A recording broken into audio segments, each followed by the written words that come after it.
ఎందుకు ఈయనని పరలోకమందున్నవాడు అని చెప్పాడు, పరలోకపు తండ్రి అని ఎందుకు చెప్పాడని అంటే, చూడండి, సహజంగా ఎప్పుడైనా సరే మనం ఏదైనా ఒక ఊరు వెళ్ళాం అనుకోండి, మనం తెలియని వాళ్ళ దగ్గరికి వెళ్ళాం అనుకోండి, అక్కడికి వెళ్ళగానే ఫస్ట్ నీ పేరేంటి అని అడుగుతారు, తర్వాత నీ తండ్రి పేరేంటి, ఆయన ఎక్కడ పుట్టాడు, ఆయన ఇంటి పేరు ఏంటి, ఆయన ముందు తరం ఎవరు ఎన్నో అడుగుతారు. అంటే మన ఐడెంటిటీ మనం చెప్పాలంటే ముందు మన తండ్రి ఎవరో కూడా చెప్పాలి.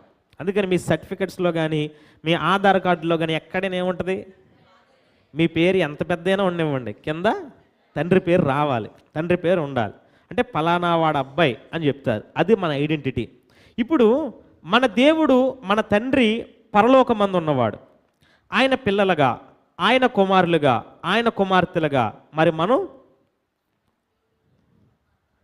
అక్కడికి చెందిన వాళ్ళమే. ఆ విషయం మీకు తెలియాలి కాబట్టే యేసయ్య ఆయనని పరలోకమందున్న తండ్రి అని చెప్పాడు. ఆమేన్. ఇది మీకు బాగా అర్థం కావాలంటే, యేసు ప్రభువారు ఈ భూమి మీద పరిచర్య చేస్తున్నప్పుడు, అద్భుతాలు చేస్తున్నప్పుడు, వాక్యం చెప్తూ ఉన్నప్పుడు కొంతమంది ఆయనని ఏమనుకున్నారంటే, ఈయన వడ్లవాని కుమారుడు కాడా అన్నారు. ఏమన్నారు? వడ్లవాని కుమారుడు. అంటే ఎందుకు అలా అన్నారు? యోసేపు అంటే ఆయనకు తండ్రిగా ఎంచబడిన యోసేపు వడ్రంగి పని చేసేవాడు కాబట్టి, అంటే తన తండ్రి ఏమై ఉన్నాడో ఈయనకి అదే గుర్తింపు వచ్చింది, వడ్లవాని కుమారుడు కదా అన్నారు. ఇప్పుడు మీ తండ్రి పరలోకమందు ఉన్నవాడు కాబట్టి మీరు కూడా ఎవరు? పరలోక రాజ్య సంబంధులే. ఆమేన్. అందుకనే మనము పరలోక రాజ్య సంబంధులుగా ఈ భూమి మీద బ్రతకాలి.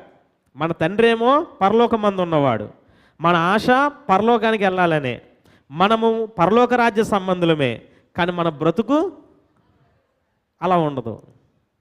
మన బ్రతుకు అలా ఉండదు, ఈ లోక సంబంధంగానే ఉంటుంది. ఈ లోక సంబంధంగానే మాట్లాడతాం, ఈ లోక సంబంధంగానే జీవిస్తాం, ఈ లోక సంబంధంగానే ఆలోచిస్తాం, ఈ లోక సంబంధంగానే వస్త్రధారణ ఉంటుంది, ఈ లోక సంబంధమైన ఆచారాలనే పాటిస్తాం. అంటే అన్నీ కూడా ఈ లోక సంబంధంగానే ఉంటాయి.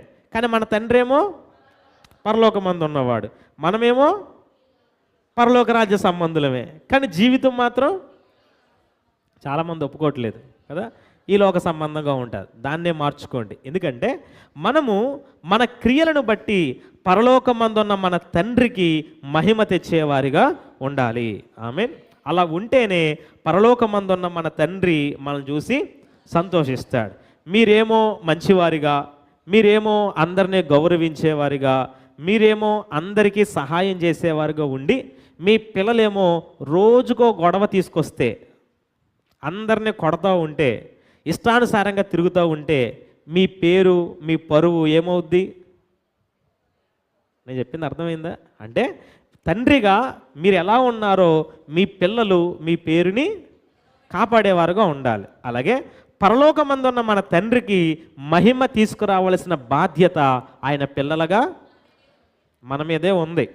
మీరు ఒప్పుకున్నా ఒప్పుకోకపోయినా మీ మీద, నా మీద, మనందరి మీద ఉంది. మనం ఏం చేయాలంటే మన క్రియలను బట్టి పరలోకమందున్న తండ్రికి మహిమ తీసుకొచ్చేవారిగా ఉండాలి. దేవునికి మహిమ కలుగును గాక. కాబట్టి మొదటిగా మన తండ్రి పరలోకమందున్నవాడు.